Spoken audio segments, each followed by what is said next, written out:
Welcome back to another episode of Provoked Success. I'm your host, Scott Bynum, and today joins me is Josh Florez, the popular, famous sound engineer and producer. Definitely on your way to the fame and popularity, We'll right? see. Yeah.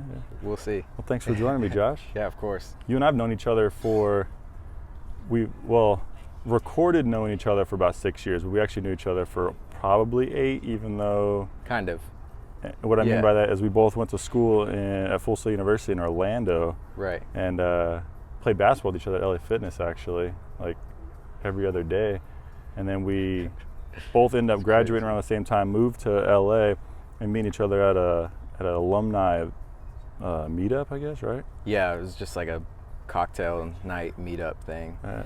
Yeah, and I remembered your face, but I didn't know where until we actually started talking. It's a pretty one, so I don't blame you, No, that's not why. You're just really tall. I remembered your height, I think. Yeah. Well, we did kind of, the fact that it was a Full Sail event, too, we were like, oh, you went to Full Sail? Oh, you went to Full Sail? How do we know each other? Because you were music and I was film, so it just, we figured out that it was basketball. Let's start off from there. So you have your education in, you have a Bachelor's of Science in Music Production, or what? Recording Arts. Recording Sciences, okay. Yeah. What made you go that route?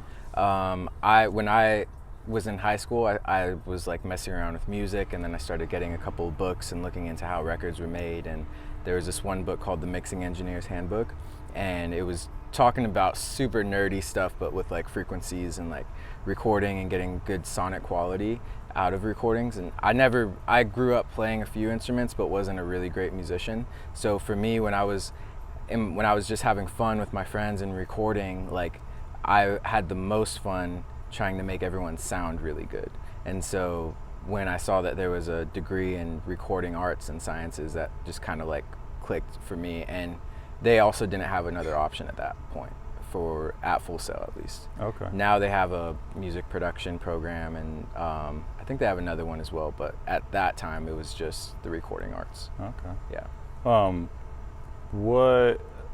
What made you get your education in it, though? Like, do you feel like you need to get your education in it, or did you want to learn more like the book side of things, or what? No, for me, I just had a really blessed opportunity to be able to go to school. And I know a lot of people don't have that, but long story short, I met my biological father when I turned 18, and they had some money set aside for me to go to school. So I was already going to college. I was going to community college, and I was in their music program as well. But that opportunity came up, and I discussed it with my mom, and Full Sail was my dream school. When I was finishing high school, I saw Full Sail. I was looking at the campus online, but it's 100 G's, so that wasn't gonna happen for my family. So it was honestly just a total God thing. I wouldn't have been able to go if that scenario didn't happen, or I would be in a crap load of debt, of course. And you moved across the country to do that, right? Because you're from Arizona, right? Yeah, I'm from Phoenix. So I also just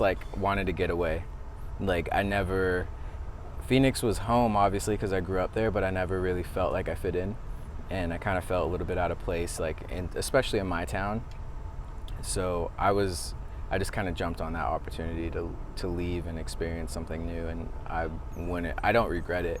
To answer your question, I don't think school is necessary to do what I do, but I don't regret going that route, because I made some really great friends and great connections that definitely helped me in my path to becoming where I'm at now.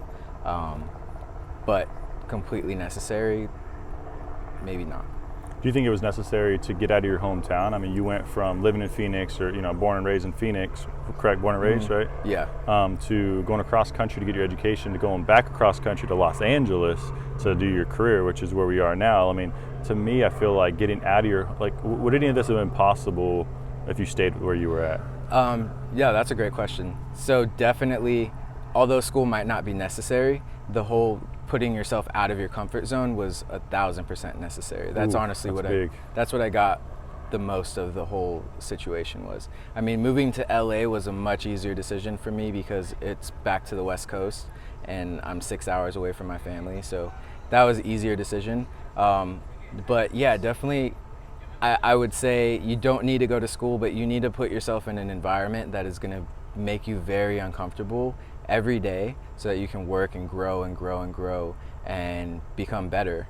And actually jump into environments where people really do those dream jobs that you like.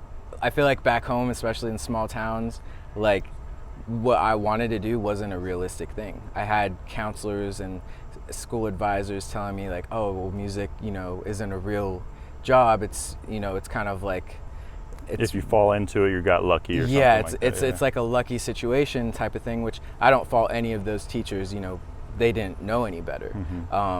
And there wasn't a lot of knowledge as far as like how to get there. So they were just trying to prepare me. They didn't want me to not have a job and not work and, be unsuccessful. But yeah, I think I answered your question. Oh yeah, for sure, definitely. So you graduated in 2012, correct? The end of 2012? It was 2012, yeah. Okay, same time as me. Okay, I was August. Okay, so yeah, you were out here a month, I think. Well, I stayed in. No, you moved out here before me because I stayed in Texas with my grandma. I helped her out on her ranch for a month. So you think you beat me out here because you moved with some family in Downing, right? Yeah, I was. Well, take me across that route. So you graduate from Orlando, and then you said, "Hey, I'm heading for the hills to LA," or what? Like, yeah, I was actually out of my friend group in Florida. There was like 4 of us that were like really close. I was the youngest, and so my plan was to kind of just jump on ship with one of my other guys. And like one said he wanted to go to Nashville and New York, and then someone was going to go to Miami. So I was just kind of deciding like who I wanted to hang out with and kind of continue on with. And my friend that was going to go to Nashville, he then decided he was going to go to New York instead. And I didn't want to go to New York. I just felt like I'm from a small suburb town. Moving across country was already a big deal for me. And I just felt like if I went to New York, I would just be terrified and it would eat me alive. So it was crazy. I was at church, actually. It was like a worship night, and like we were just praying about like what our next steps are and etc. And like I literally just felt an overwhelming like, you need to go to LA, like just take over my body. Like it was like this peace, but also this like overwhelming, like I was a little bit scared about it, but I was scared about it in the fact that I actually committed to it in that moment. Like, okay, this is a big deal and a big moment. And when was this? So you were still attending Full Yeah, Sail? this was at the end. Okay, this was so like the last maybe 4 or 5 months. We're trying to figure out, okay, what's the next step? And some people are staying in Orlando. Some people are just going to go back home. And there was nothing for me back home as far as music goes. And I definitely knew that unless I wanted to work in like metal. And I just didn't grow up in that kind of environment. So yeah. I wanted to, we have like big events at Full Sail, the Grammy nights and et cetera, where they have alumni call in and talk about their experience and whatever. And like all of those people are in the big city. They're in LA or they're in New York or Miami. So it kind of just made sense that it had to be one of those places for me. So when you committed to LA, you got lucky enough to have family here, let you crash with them for a little bit until you got on your feet, right? Yeah, my dad's cousin was here, so we weren't super close, but I've seen him here and there, maybe every few years when we would come to visit California. So they were super generous and opened their doors for me, and I stayed there for, I think it was like 2.5 months while I was just kind of figuring things out. There was a couple other guys from Full Sail that were moving to LA as well, so we were trying to figure out a roommate situation and where we could stay. So that was very beneficial for me as I came out here. I'm super grateful for that. So seems you got a couple lucky things here and there, which is fine. Like luck happens to people, but like if from the outside looking in, from my point of view, you didn't get to where you're at today all through luck. I definitely know for sure 5-6 years ago when we used to hang out at Subway and like have our little heart-to-hearts and stuff, you were grinding. You still grind. Like tell me about some of that grind. Like what's the first studio you ended up getting in with, and how'd you do that? Yeah, so the first studio I got with was Chalice Recording Studio. It's in Hollywood on Highland and Melrose, and it's a big urban and pop studio, mainly urban, R&B and rap. A lot of artists are going through there, and so I got that internship, which was great. I first of all backtrack just a little bit. So I was staying at my cousin's house, and I was sending off my resume to studios every single day.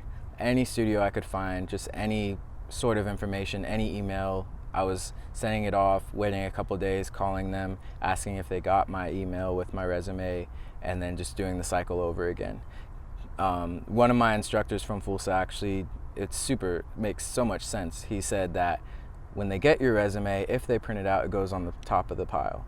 And then as more resumes come in, your resume shifts to the bottom of the pile. So kind of just makes sense to stay on top of it, right? And even in the digital sense, like in emails, your email is going to be way at the bottom of that list when they have emails coming in every single day. So I think people are scared to really send out, and kind of they don't want to annoy people, but the contrary is you're not going to have a job. So would you rather take that risk and not have a job, or take a shot and hopefully they see your name pop in? So I was doing that, and Chalice basically told me they didn't have anything for, this was the whole time I was at my cousin's house until the very end. And eventually they called me. It was late at night. It was like 8, it was not super late, but it was like 8 p.m. Like it was in the middle of the night almost. And they said someone couldn't come in, they needed help. They asked if I could come in that night. And then that turned into a whole What position was that? It was an internship position. Oh, okay. So was that before your runner position? Yeah, so runner is a glorified intern, but you get paid to do internship duties. But yeah, I got an internship, which is unpaid. It was a 3-month thing. You're going on food runs. There's 3 big studios and then a smaller production room, and then another production room that an in-house producer had. So every night those studios are running hot until whatever time in the morning. It's like I said, it's urban music, so sometimes 5, 6, 8 in the morning. Yeah. And then we go in all these rooms and we clean them all up and reset them for the next day. And it was just every single night. I would go in at 6 p.m. and then I didn't really know when I was gonna get off. But I did that for 3 months straight. That's when you were really grinding. You were exhausted, but yeah. And you didn't just stop there. Like, you were still working on your own projects when you weren't working there, right? Yeah, I was trying to. I was creating beats and writing songs and doing that whole thing. But that was a really, like, I would say that's like the darkest time that I've had, like as far as working goes, just because those hours are crazy. And there's not really a way to adapt to them, and it was unpaid. So I did have some help from family, but it was just barely to just be in LA, So it was pretty rough for those few months. After that, I got an internship with this Korean pop production team, and so that internship was unpaid as well, but I was actually their engineer. So basically what would happen is the labels would say, hey, we need a song that sounds like this song mixed with this song. They kind of mimic US stuff. Now that was 6 years ago, so now they're kind of more on the edge as far as like creating new sounds and stuff. But at the time, we would get literal leads that would say, we want a song that sounds like this Justin Bieber song mixed with this Maroon 5 song. Producer would go in, create something. We would write a song completely in English and then send it out to the label. And if they liked it, they would buy the song, and then they would have someone else write it in Korean, but they would keep the melodies and the production and whatnot. So that was 8 months there. And then I left that internship just because it wasn't paid, and I kind of felt like I milked that. I got to the point where I wasn't learning anymore, and I knew I was helping a lot, and I was very helpful to the team, but I wasn't getting compensated for that. And like I said, I just wasn't learning anything else anymore. I was just kind of doing the same thing, killing myself. So I figured it was time for me to move on from that. I think that's another like small key point, is like, you don't have to stay in a situation just because you committed to it. Commit to the things that you say you're gonna do, but at some point when you're not getting anything out of it anymore, it doesn't have to be paid, but you have to at least to be learning. You have to be learning something. And if you're not, and if you don't see it as a step to where you want to be, then you might have expired that time and that season, and it might be okay to move on. That's a big one too, yeah. So if you're not able to get paid for something, at least you're learning from something. And why not try to find a position where you can get both too, which you were eventually got to that level, right? Eventually, a couple more steps. So after the K-pop place, I started working with my mentor now. His name's Micah Otano, and he had a Grammy for working with Frank Ocean. He also owns a nightclub in LA Now he's living in Nashville. He's setting up a whole venue out there. And I know you're excited about that. Yeah, you love Nashville. I want to. Yeah. So he just schooled me on so much and really opened up my eyes too, because he's done the whole hustle of production and like the making all these songs and sending them off and hoping someone hears them and then songs getting stolen and all that sort of thing. And so he's done that. Not getting credit for songs too, his, even though. Yeah, he didn't get credit after for his winning Grammy. awards. Yeah, that's crazy. So he literally told me he was on his couch watching the Grammys, knowing he should have been there because they recorded on his track.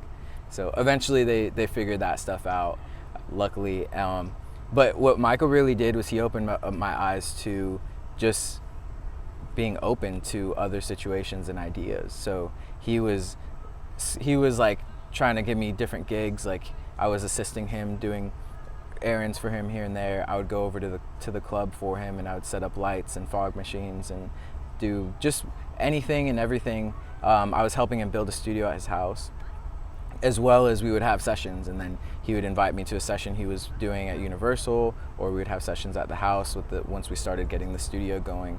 And so he just really like, I think I had a tough time relating to a lot of producers who like just all they do is produce, and there's total like respect in that. Some guys just sit at the studio day in and day out, and that's all they do. They just make beats and they're phenomenal. But for me, I kind of start to feel locked up, and I start to lose my inspiration. So Micah told me it's totally cool to experiment with other things and to dive into those interests as well.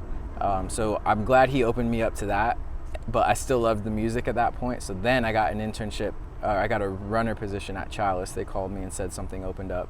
And the difference with this is like some people would think maybe that was a back step, like, oh, I'm going back to this studio I was already at for basically the same position. But this time it was paid, minimum wage at least. Hours were the same, but what they did was they gave me keys. So they gave me keys to the studio. Whenever none of the rooms were being used, I was able to go in and do a session. So I did have a crazy schedule, but what I would do is I would get to the studio at 2 p.m. I would go 2 to 6 working on my own stuff, have a session real quick or just practice on the gear. And then from 6 to whenever I would work. And then after that, I would go home, just pass out, get up at 1, head back to the studio and just do that. And I did that for like 8 months. So you took advantage of the resources that you had. You I literally had the keys, metaphorically and literally had the keys. At that point, I literally got the keys to the studio, yeah. And I could keep rambling about the grind because that's literally. Please do. I mean, that's what this podcast is about. So go for it. Yeah, just let me know if I'm going too much. But so I did that runner position. I reached about I think I was like 8 months, and then towards the end of it, I was juggling because now when I was working with Micah, that was only a couple days, 3 days a week maybe. So I was freelancing and I was meeting a lot of people in LA, and I was jumping in different studios and working with different songwriters, etc. And so I was trying to manage, when I went back to Chalice, I was trying to manage doing the job, which entitles you to basically be a slave, and also invest time in these other artists and these other situations that, although some of them were paid, some of them weren't. Some of them just felt like good situations to be a part of. But I was having a really tough time managing those things and sleeping. I wasn't sleeping, and it just hit the point where I realized I couldn't do it.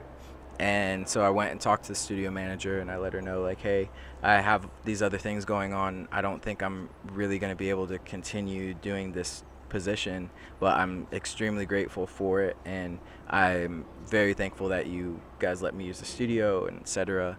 And she's like, oh, well, if you just help out the guys, like, you can still use the rooms. You just like cover shifts here and there. She's like, I knew you weren't going to be here very long. Like, I'm surprised you were here this long. So, which is just kind of funny. Like I said, like think about the situation you're in, and at some point start asking yourself, like, okay, has my time here passed? Because like, if I really think back on it, I probably could have left like 2 or 3 months before I did. No time wasted, obviously. Like, you learn from those situations, but I did that, and then so I left, and then something switched in as far as I think the perspective and the perspective that the studio had on me. Now they started calling me to assist sessions, and then they eventually started calling me to engineer sessions. And before I was a runner, so it was just the fact that I was using the rooms all the time, and like they don't see us work, like the studio managers aren't in the room with us, but they just know that we're working, and they see the clientele that we bring in. They see what's going on. So I think there was a little bit of trust that was built up right there, and so she started calling me to engineer. And then one day I got called to engineer Zendaya session. Who's Zendaya? Zendaya is an artist. She came up on Disney Channel. She had a couple of shows on Disney Channel, and then now she's acting in other movies. She's booked on the new Spider-Man movies. They just finished shooting the second one. The trailer just was released actually, and she was in The Greatest Showman, and so she had a record deal, and I got asked to engineer for her sessions. It was supposed to just be for the day because someone's car broke down, and it kind of ended up turning into like a 2-year thing. And I ended up building a studio at her house with her dad, and we started working out of there, and that was a huge shift in my career. That was really solidifying. Before then, people would ask me what I do, and I would say, oh, I do music, but in the back of my head, I knew I was like a runner, or I was an intern, or like I was grinding, or, oh, well, I'm not really attached to a big artist, etc. And then when that moment happened, I think it kind of like locked in a confidence for me where it was like, okay, like I'm actually doing this now. And yeah, and I don't know where to go from there. What other names have you worked with though? Because I know some of the names, yeah. But I need you to do some name dropping so we know, yeah. We know the level from where you were to where you are. I mean, once I started working with Zendaya, then a lot of doors opened up. So Zendaya was working with producers like Timberland was coming in, and then we were going to sessions with Diane Warren, who's a huge songwriter, and Babyface was in sessions because he produced a couple of songs for her, and that situation was great. But then also like I said, my relationship with Chalice was really strong as well. So Chalice started calling me, and I engineered a Fabulous session, and I don't know why I'm blanking right now, because I don't really keep track. Like of who you work with? Yeah, I'm just kind of like working. I've done Leah Michelle. I've done Holly and Chloe. Yeah, I've done Jordan Sparks. And you're actually pretty close to Jordan Sparks too, right? Yeah, she's a great friend, and I'm even closer with her husband Dana, he's just a really great guy, and we just talk basketball, and he's just real cool. So we just kick it here and there, and I have a couple songs that I worked on for Jordan. One that I did production with my buddy AJ, and then another song that my friend Lisa wrote with another guy, Mark, and his girlfriend, and Savi, I believe her name is. I always mess it up, so hopefully I got it right there. But yeah, so we have some songs on hold with Jordan. She's gonna be re-releasing music soon, and yeah. So my podcast is called Provoked Success, and a question I like to ask everybody is, what is success to you? This is one of those, no answer is the wrong answer type situations, but because some people think success is just fame and fortune, but personally I think that not everyone is cut out to accept fame and fortune, but I think everyone is cut out for success. So what is your definition of success? I would say for me personally, success, like the way I envision it, is just fulfillment. So it doesn't, like you said, have to be the fame and fortune, or have to be the big records or the Grammy awards, but just fulfillment in getting up and enjoying your day and not feeling like you wish there was more. I mean, obviously we're gonna have dreams and we want to do bigger things, but being able to just be happy in that moment and feel like you're kind of walking in your path. And I think that's how I envision success. And I think that's why I don't keep track of the names like that or have them off the top of my head, is because I'm just continuing to work every day, and whatever comes with that is going to come. Like, hard work does pay off, but I'm just trying to be fulfilled with my days. And obviously there's days that I don't feel fulfilled, but I kind of evaluate those, make adjustments, and then keep going. With the kind of work you're putting in, like you're on the grind all the time, and your career is a big focus of it. Like you're trying to put in the work now for your career, so that, it could fulfill you later on. Do you have time for a personal life? Like, do you go to the gym? Do you have a girlfriend? Like, what do you have a life outside of your career? Yeah, so that's a great question. As far as personal goes, my girlfriend Karina, who you know, she's been there from my runner days. So when I met her, I was a runner at Chalice, and I explained to her my schedule, and she just couldn't believe it. And it took some adjusting for her for the first like 6 months probably, where it was tough because you get a boyfriend or girlfriend, you want to hang out with them all the time, and you want to go to work and then you want to come home and kick it with them or go watch a movie or whatever. And for me, it already didn't help that I worked so much, but I was also on a completely different schedule than she was. So she was done with her day at 3 and I was waking up at 3. So she would finish work and then she'd come meet me at my place and we would have lunch. You guys would do a lunch or breakfast, right? Wouldn't yeah. Like, so she would have first meal, her last meal. She would have lunch or late lunch, and I would do breakfast. Yeah, I'd just make to try some to eggs. Squeeze time in with each other. Yeah, and then I would go work and do that whole thing. And she's just been really great.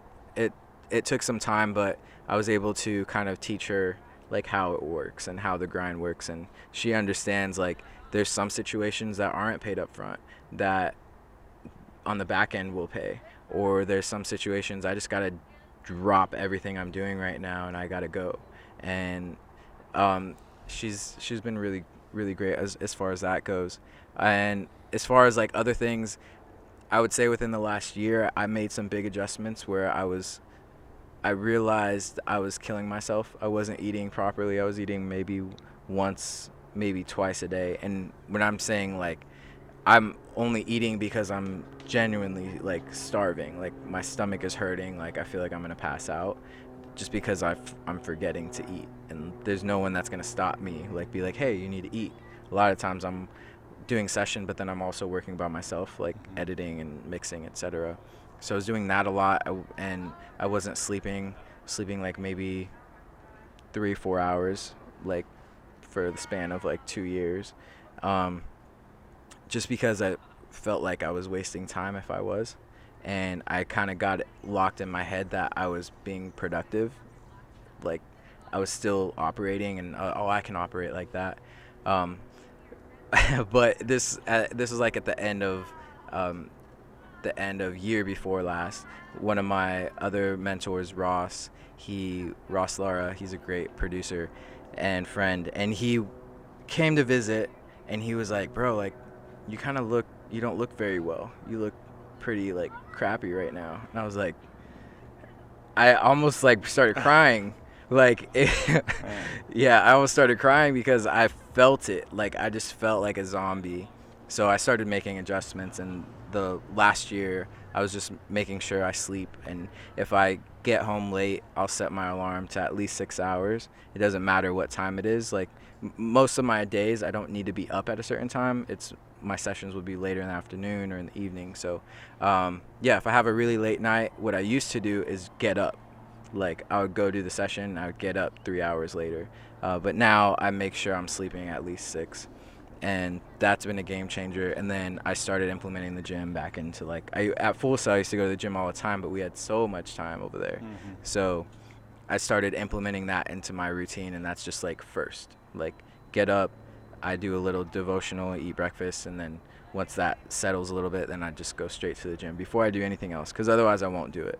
And as far as like other fun stuff, it's far and few. Like we don't go on trips all the time or etc. But we do try to make time. Like usually on like a Sunday, we'll go watch a movie, or we'll just like, okay, cool, like we're gonna stop working, and we're trying to get better at that as well. We want to just like cut our phones off, and because like it doesn't stop. It literally doesn't stop. I have like 12 songs on my computer that I'm supposed to be working on right now, and but we don't see each other very often because of your schedule too, like right. Well, that, and also like it's never gonna stop. And so I was always like, oh, I need to finish this, need to finish this, need to finish this, but it just doesn't stop. And no one's gonna come in and fix my schedule for me. Like, you got to be disciplined and realize that yourself. And like, hanging out with friends is important to me, and going to eat, or eating in general, is important to me now, and like sleeping, all those things are really important. And my relationships with people, especially like the people that I'm around all the time, like my family, and like, you know, my girlfriend, my brother lives with me now, so like I need to make sure that like we're all good too, you know. Yeah, and you'll make time for the people who are important to you too. I mean, yeah. Whether it may not be as often as you want or as often as you're able, but I mean, you and I see each other a few times a year at least, and I think that's important for both of us, due to the fact we both have pretty important schedules. I mean, you're pretty busy schedules. You're super busy, like you're always busy. So now, anytime, I always joke with you and, you know, say Mr. Famous, and, you know, whenever you have time for little old me, you know, squeeze me in. But it's true though, like you put in the work and it's paying off though. Do you regret any of the work you put in the past few years? I mean, you said you were only getting 3 hours of sleep. You weren't looking well, but with all that being said, do you even regret any of it? No, not at all. You know, like especially like with music, when you go to sleep at night, like if it's only 2 a.m., there are 500 studios that are still going. Those guys there's producers, there's writers, there's artists, like they're still going. So that's something I really struggled with when I first got here, because I'm trying to go to sleep, and I know that all these big artists and producers that I'm looking up to are still working, and or the guys that are maybe not even as established as me or are at the same level as me, they're still going, so they're all going to get better than I am. So that was really tough. So I think committing to not sleeping was huge for me, because now I don't have to wonder why, or like wonder like, oh, okay, well, what if I would have stayed up all those hours? And like, I just don't operate very well. I don't operate well in life, not just work, but just life. Once I'm like not sleeping and not doing that whole thing and not taking care of myself, it's just downhill. So I need to be on top of it and have like that control over my life and schedule things around it. And yeah. You have that athlete mentality. Like, I mean, you're an athlete too, so it makes sense. But try to be. But it's like, if I'm not in the gym getting better, someone else is, and they're the ones who potentially fighting for my spot, or, you know, or I'm fighting for their spot. So that's kind of the mentality you had with the music, is like, well, I was also thinking when you had the keys to the studios, you were in there practicing, you were in there working on beats, doing this and that, but you also were getting better with the equipment and becoming it was becoming more second nature to you. So for sure, if anything, that's a benefit for when you do come in, or when a big name comes in and they want a session done and they need help with something, you go over and you know exactly what to touch and what to do, and that professionalism behind it. It just I feel like that is helping you look better in front of people at the perfect time, a perfect place. Like, I mean, am I wrong with that? Or? No, it's been super helpful. So where I'm at now musically is I'm definitely tapping more into production and writing, and I built myself up as an engineer. So that, yeah, being in the studios and practicing on the gear and doing all those sessions, and I started off, like, as far as big artists go, I started off as an engineer. Like, I was hired to record them and to make them sound good. So I built up years of experience doing that, where that part is second nature for me now. Like, if I step in a session, I'm not worried about Pro Tools or worried about, like, if I remember shortcuts to record you or etc. Like, I just feel like I'm just hanging out in a session, especially if I'm not producing or something. I kind of get bored, actually, if that situation isn't one where I'm supposed to be like sharing my input. So now I'm steering more towards working with artists and clients that I can bring more value to. So I can help vocal produce you, like help bring out the best performance of your voice, or help you with lyrics if you need to rewrite some stuff, or if you need help on production, like I could pull up my computer and we can swap out drums and do things like that. And so I think for the longest I I felt like I had a stamp on my forehead that said engineer, like engineer only. And I kind of like walked in that and shied away from the other creative aspects, which like really got me into music in the first place. And so now I actually really grateful that engineering is just operating and stuff is like second nature. I don't have to think about that, and I can just be in a session and create now. I don't know if that answered your question. Oh, for sure, definitely. And because like you're not nervous about messing up or being new, or some people who are starstruck. And when you're not nervous or focusing on trying not to mess up, you open up more, and then naturally your talents go to work. And then also with you opening up, you can focus on communicating like a human being, and not sounding like a fangirl. Yeah, for sure. I think where I'm at now is as an engineer, I just try to be like transparent. Like you don't even know I'm engineering almost. And if you were to mess up someone's session, you were trying to be transparent, and you were to mess up, like, say, Timberland's session or something, like, you wouldn't be so transparent anymore. I mean, yeah, I would have to tell them something. But at this point, like, I hit Command Save, like, between everything I do. Mm-hmm. Like, I'll cut Command Save. Like, it's just, like, second nature. Yeah. I don't even think about saving.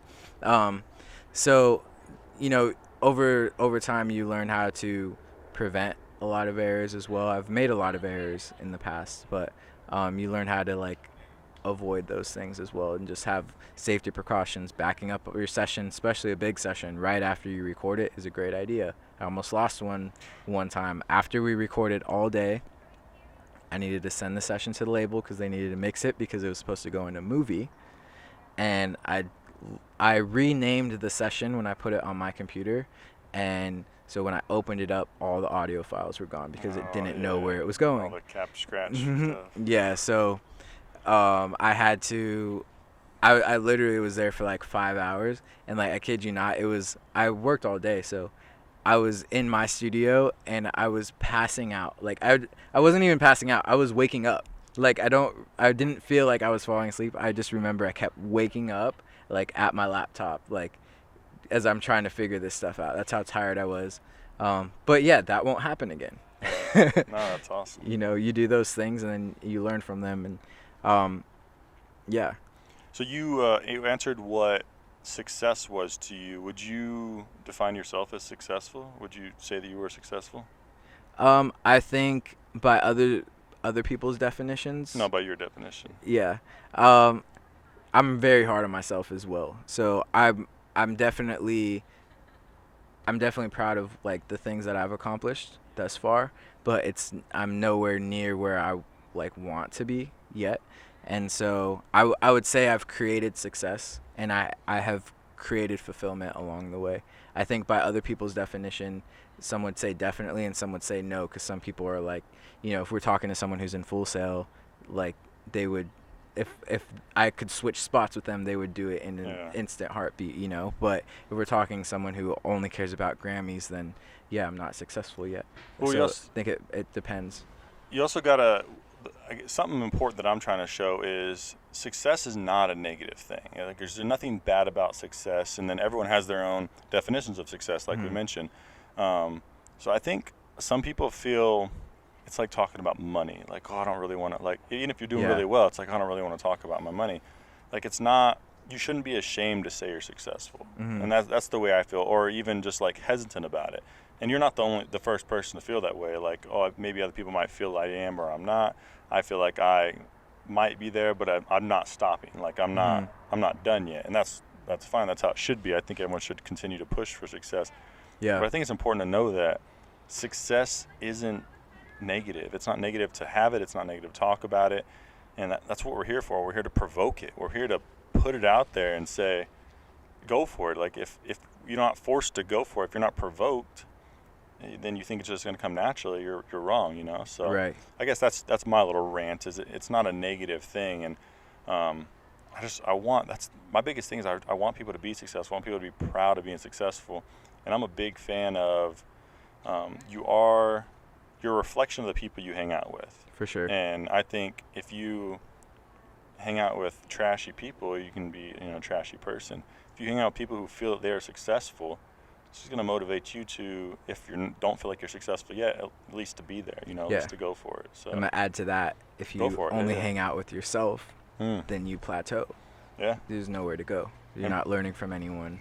If anything, you're going to go down because you're going to start pulling yourself down. So. And we didn't say plateau earlier, but that's what you were talking about, is know when you should get out of a situation, whether you're doing an internship for too long or you're not learning anymore and you're not getting paid or whatever. That's a level of plateauing as well. So know that you got to recognize plateau, For sure. I was going to mention that earlier and I totally forgot, but. No, that's really good. Yeah. I think that's where I kind of, I started engineering for all these, I started engineering for different artists, etc. And I'll pick it up in a second. No, go for it. Okay. This is natural. This is cool. why we do it out here live, Okay, cool. To show the real world. I finally, started engineering for artists. When you're doing an internship at a studio, you just dream about being inside the room. That's all you want to do. So now that I'm inside the room, that's cool, but the next goal shifts and then it honestly just resets. Now you're here again, you climb up and then you're just here again. So the goal is always going to change. I forgot what I was going to say. Just baby step goals. I think that's what you're saying, is you can have a goal, you can shoot for that goal. Once you hit that goal, make another one. I have multiple goals or something like that. We usually like to go all natural with being out here, but this helicopter is a little loud right now. It's real loud. But I mean, that's actually part of being out here in nature. The guy was just walking by is being loud, a helicopter goes by is loud. The biggest reason I'm out here right now, filming with my iPhone, is because people say, "Oh, I can't do that because I don't have this," or I don't have access to that. I don't have a studio. I don't have a fancy camera. This is my studio. My fancy camera is the camera I keep in my pocket when someone calls me. I love that. So, I mean, just stop making excuses. I mean, even this, I lost a pillow cushion transporting this couch. I was like, oh, now I got to get a new couch. I'm like, no, stop making excuses. Yeah. I lost one cushion. This is a 3-seater couch. I only need 2 of them. So it's just go with what you got. You go with the resources you have. If you get the keys to the studio, use those keys. They're not there just so you can go in and clean up. You have access to the equipment. I could have easily been oh, well, I don't have an artist, or oh, I'm not a real engineer yet, or oh, I don't know how to use the equipment. But that's the whole point. Yep. You have the tools, and so I love that. I love this whole concept and idea, and I'm trying to do that more with the way that I operate as well. Just it's more important to have the songs than to have the fancy studio and to have all the equipment and to have all the connections. What's more important is that you're creating whatever it is, if you're creative, Oh, for sure. So yeah, that's great. Yeah, mostly, I mean, you and I both being in the creative space, it makes sense. I mean, you have companies like Apple and Microsoft and stuff that were started in a garage, literally started in a garage. People think they need the biggest and the best of everything, but what people don't realize is there's a lot of people out there making a lot of money with just bless you, just an iPhone or just something super simple, something super cheap, and stop making excuses. Just go for it. And that's what you did. You said you didn't have a sound engineer or producer and stuff, but I'm pretty sure now you feel really comfortable doing both of those or all the above, right? You're all around music guy. Right? Yeah, I kind of took that barrier off as far as this is what you are, and I'm just making music now, and that's the goal. If that means I need to record whatever, it doesn't matter. I'll wear all the hats, so yeah. And I think too what helped me is the era, when we were at Full Sail, I feel it was very divided. It was more we were taught more engineers engineer and producers a producer and a writer's a writer, and obviously there were some stories here and there where an engineer would become a producer or a writer was also a producer. So that stuff would happen. But I think now the way music is, the way our attention span is, the way technology is like you said, you're shooting a podcast on your phone. This is your studio. There's kids that have a music studio in their backpack now, just on their laptop. Or you used to do a little backpack studio. Yeah, right? I did a little when I had more time to explore. I was doing a little project with that. But there's that, or it's just there's photography pages that are all iPhone, and it's so much easier to just do it. And I think that's what's most important, not overthink it, just do it. Could you see yourself have gone a different path than where you are now, not music, not creative, not LA? Could you see yourself have gone like just a 9-to-5 job and being just as happy as you are right now? No, honestly, like, and I'm happy right now because we're hanging out, and this is important, like hanging out with good friends. But there's always days where it's like we live in LA, like and we're grinding, so like there's rough days for sure. Like rent comes up, like that's never a fun day. Like the first of the month. We're paying like triple what other people are paying in some suburbs, but I wouldn't trade the struggle for like anything else. It's just I feel like I couldn't do it. And you're young, but would you say if you were just now starting, like what are you, 27? Are you 27? Yeah. You're 26. Okay. Dang, you getting up How there. How are you? You're 28? I just turned 29. Okay, yeah. So if you were to start fresh, say you did have 9-to-5 the last 6 years instead of living here in LA, and you were to start now, would you say it's even possible to start at the age of 27? Totally. Really? Yeah, totally. I think it would look a lot different. I think with YouTube super powerful, social media is really powerful now. I think it's really about persistence, one, that you're creating, but two, you're good. You can walk by. Go ahead. One, it's like about persistence of like creating what your art is, but then the other thing to that is a change compared to when we started was like social media is so huge. So if you're also creating content, like there's kids blowing up on Instagram and like on YouTube and all these other environments. So what was your question? So Sorry. I mean, you answered it, but like I was saying, is it too late? Like there are 16-year-olds out there making YouTube videos who are multimillionaires because they have their iPhones, like we mentioned. But there are also like some 40, 50, 60-year-old people out there. Yeah. Is it too late for them too? I know you're not that age, but do you think it's too late for somebody? What age do you think is too late, if any? Yeah, that's tough. I don't think it's too late ever.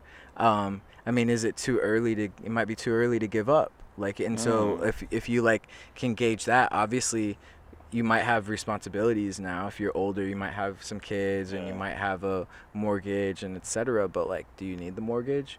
Like, is like, if you look at the comfort of what you have versus like wondering every day, like, what if I tried to make this music, or what if I tried to be a photographer, or what if I did this or that? Like, is it worth it? And I think that's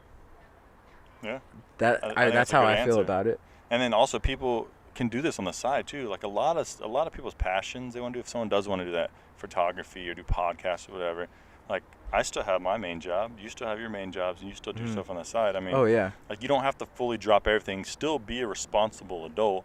You don't have to drop everything to pursue your dreams. I mean, there may be a point where you have to you got to pick up options. Everything you can get so you can pursue your dreams. There you go, like that's kind of where I've been. Be smart about it. Like it's possible. Like I'm only 29.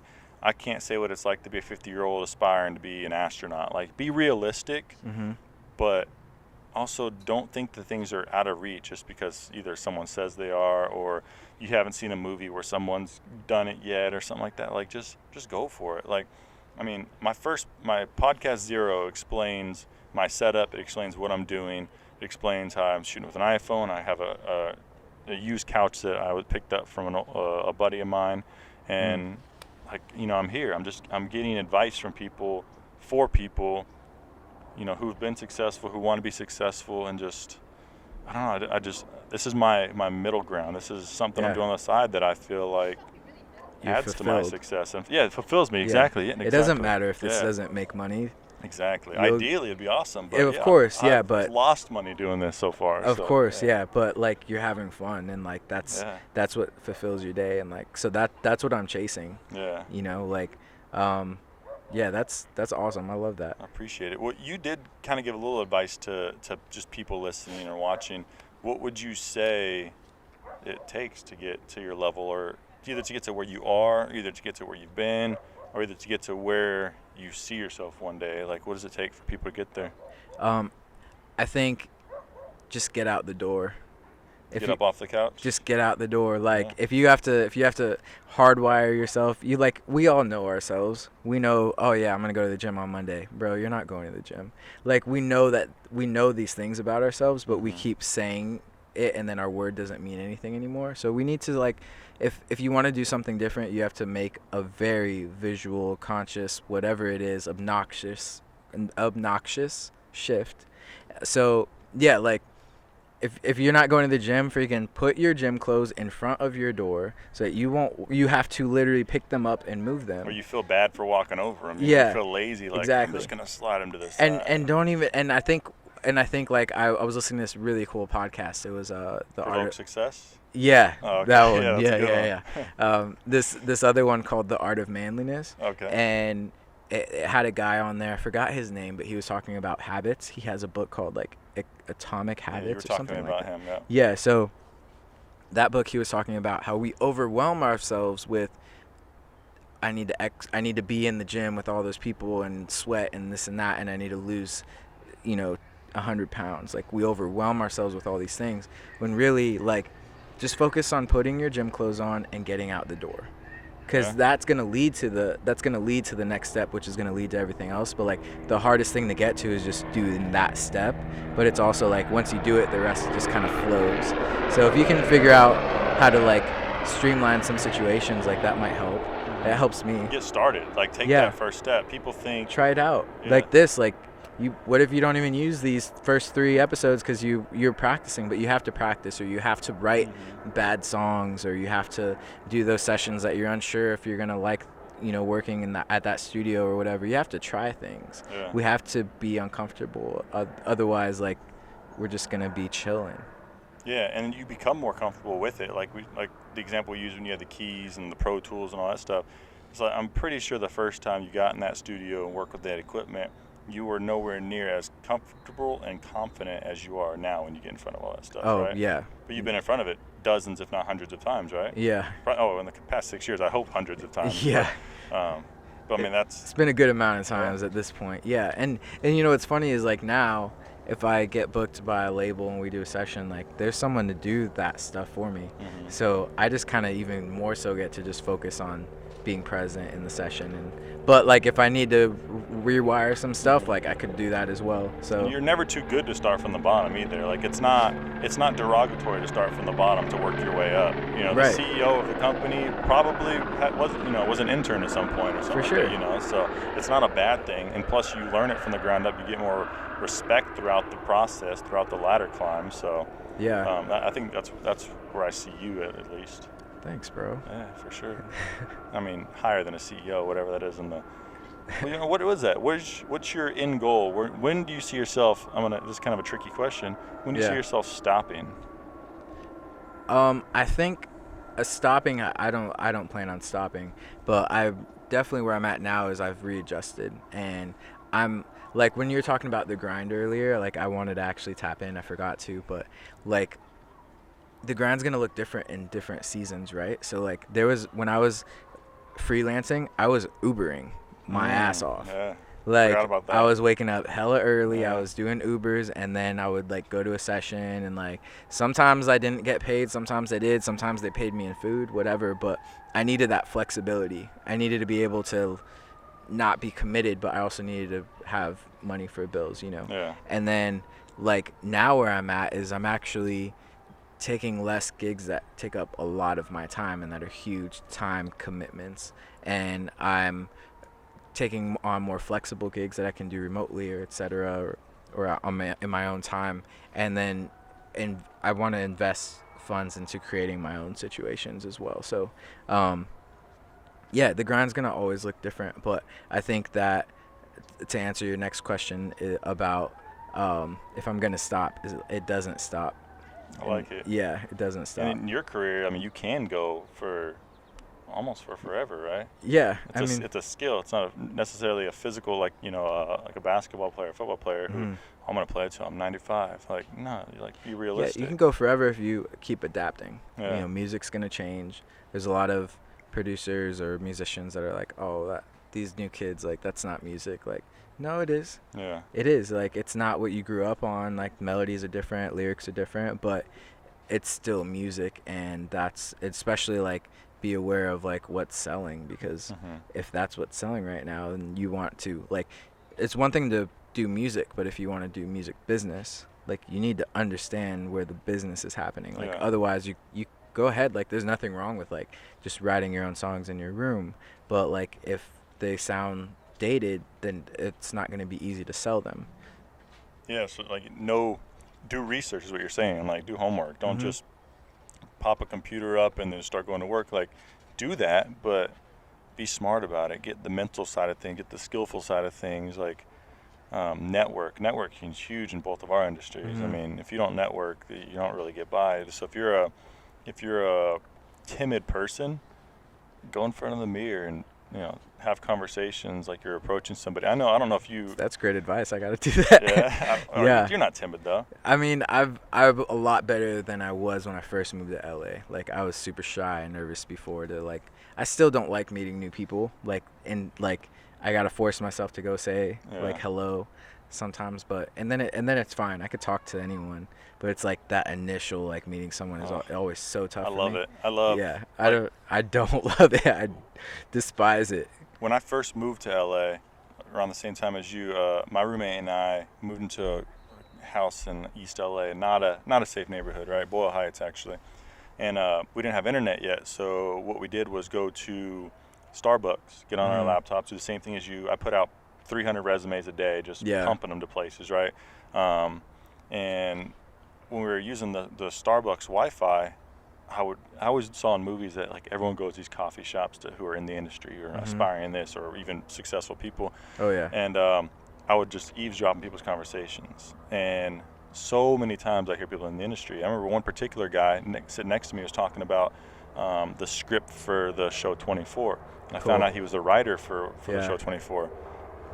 As soon as I found out, I eavesdropped my way in, introduced myself, said my situation, talked to him about, I just moved to LA, I just want to do this, give me a shot, blah, blah, blah. I did it wrong in hindsight because I took their phone number. No, I gave them my phone number. Right. I gave them my little business card that I got from, those little cheap websites.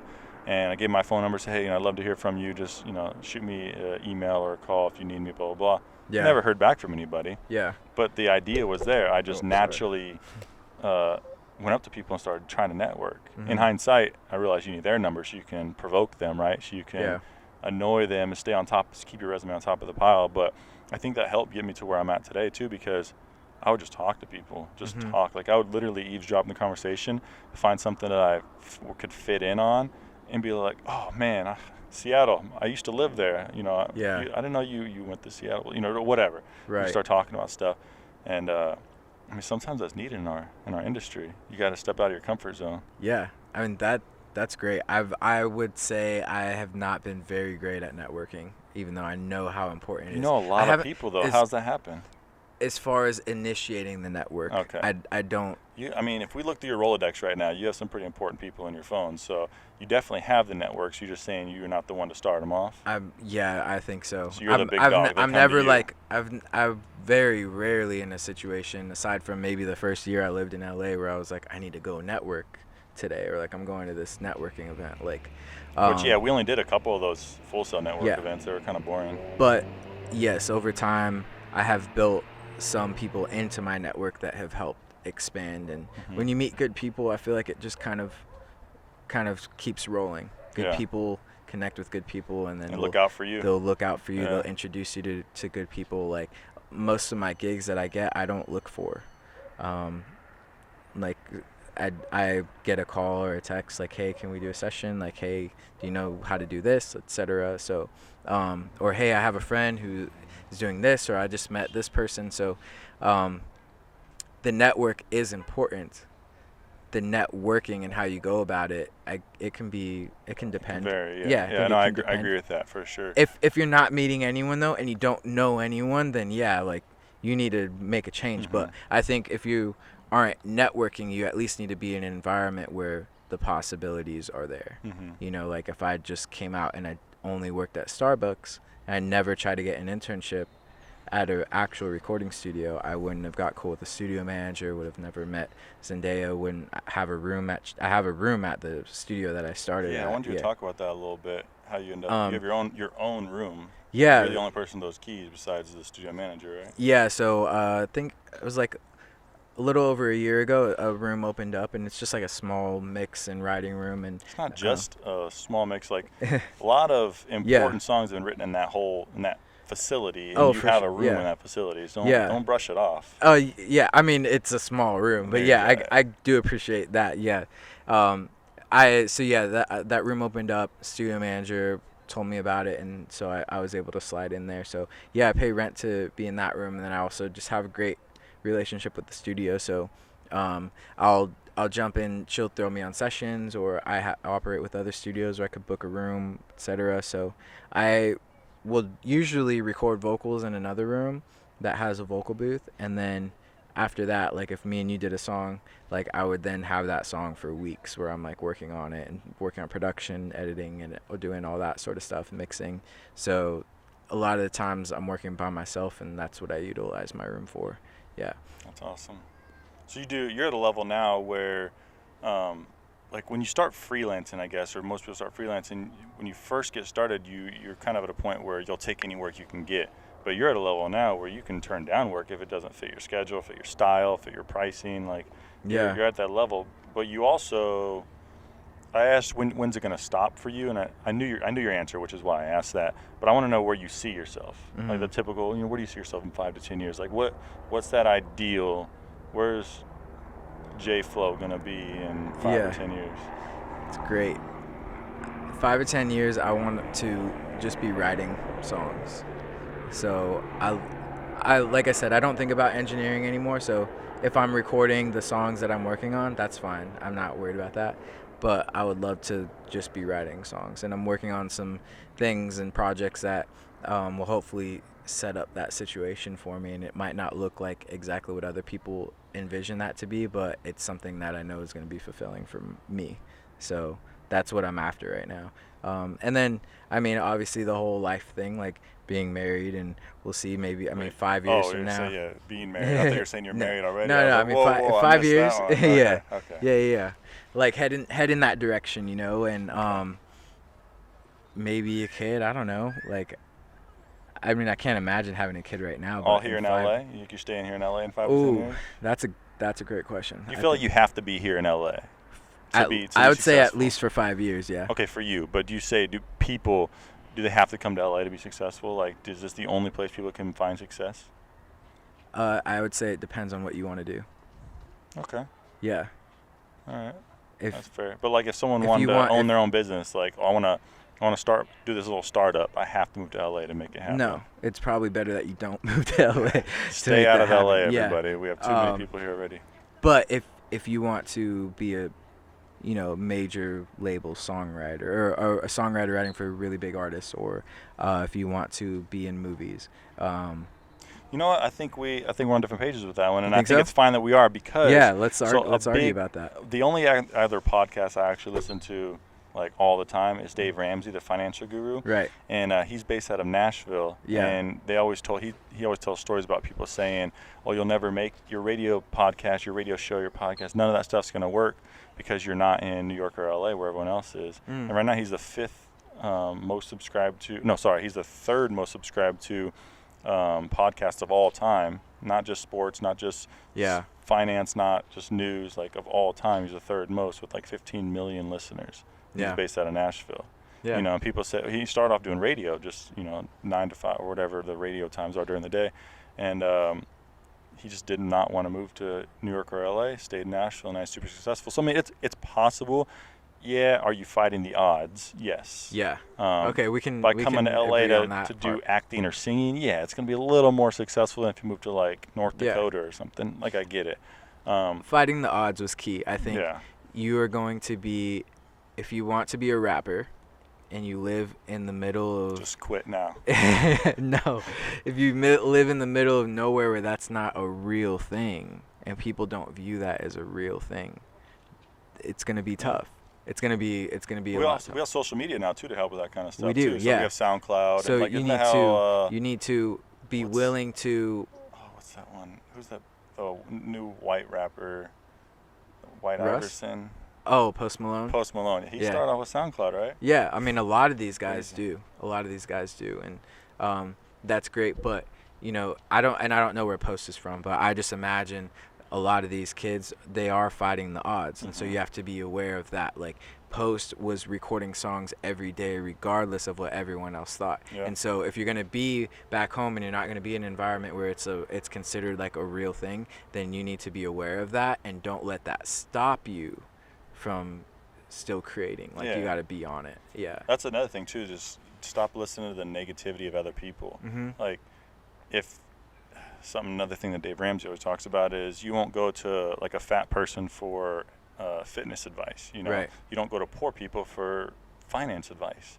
Like, go to people who are successful. Go to people who've been there. Don't listen to your uncle who doesn't know anything about rapping and say, "Oh, you're never going to make it." Like, yeah, the chances are slim. You're fighting the odds, but doesn't mean it's not possible. Like, go for it. And it also doesn't mean you have to be successful as far as like money either. Like, if you find success or fulfillment in just rapping just to rap, do it. Like, don't let anyone tell you can't do that or whatever it may be. Being a chef, you know, working in the music industry, whatever it is. So, yeah, you are going to fight the odds, but just do it. Don't make excuses. Don't let other people make excuses for you, especially.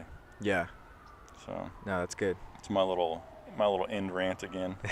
No, it's great. I feel like I've been ranting this whole time. That's what's needed, though. I mean, that's what we like. I think you hit a lot of great points today. I think you have a lot of wise words and stuff that's really going to motivate people and provoke people, and I like that. I knew right away when I did this podcast that I was going to I needed to have you on here just because I knew your story. I knew the work you put in. I knew the work you're putting in. And if people can hear that and know that, yeah, it's tough, but the payoff is worth it. I mean, you're happy now.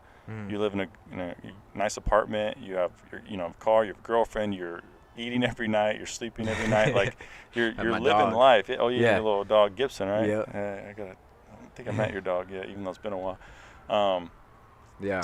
But yeah, no, you just have like a really motivational story, and I just wanted people to hear that and wanted you to share it. And thank you for coming out. How can people keep up with you though if they want to follow you and your stories and stuff? Do you have social media platforms or what? Yeah, I mean the only social media I really use is my Instagram, so it's just at JFlow Music, and then I have other projects that I'm working on that I'll be dishing out through there. So, yeah. So that's how we can keep up with you? Yeah. That's all you get, a little taste of it from here, is knowing that he is working on some pretty cool stuff. Actually, one of my favorite pictures of you, and you're like, why'd you screenshot that? Is you were caught by paparazzi a while back, right? Before we end it, I want to mention that. I do. Hilarious. I'm gonna pop for the YouTube viewers. I'll pop the picture up on the screen right now. But describe this picture. That was a picture with Tom Holland, who's Spider-Man now, and I was at the studio, and then he was close by, and he just like came in. I don't know. I think someone must have followed him. It was because of Zendaya too, right? Like, did that have any tie I mean, that's how I know him. Oh, okay, gotcha. Yeah, but no, I was just at the studio, like we were just friends, and I knew he was like close by. We were at the same lot, so and then so I was like, oh, I'm over here, and then he came through, but I think paparazzi probably followed his car or whatever. Yeah. And you got some more of your fame. Yeah, so it says, I think the caption was, Tom Holland and friend take a walk. Yeah. Paparazzi were wrong. They had the wrong celebrity labeled in there, but I guess Tom Holland. Tom Holland's somebody. Yeah, I'm not even like chasing that. Like that's a whole nother like. That's not success. Doesn't have to be not my success. Fulfillment Exactly. of it. Yeah, I think I think for them, like I don't know. That's a great question. I wonder if a lot of the celebrities that we know or that we know their names of, like I wonder if they were chasing. Some of them were chasing, like how many of them were chasing like fame as success, or how many of them were just chasing working on music, or just chasing being an actor and like having a job as an actor as success. But once you're in Spider-Man, like the fame comes with the territory, but I'll leave that to my famous friends. Yeah, no, that's a good one too. Yeah, some people might be chasing just for that, but other people are probably chasing because they just want to do that, and then fame just comes with it. So yeah, I think it's not smart to chase fame just to chase it. That's just me. Doesn't mean you can't. Yeah. But yeah, no. And thanks again for hanging out. I think we got a nice, cool little spot here at Vista Hermosa Park. Yeah, this is overseeing downtown LA, and it was cool to hang out with you. And shoot, if we got some time, go grab some food. Yeah, we were talking about that earlier. I'm super hungry.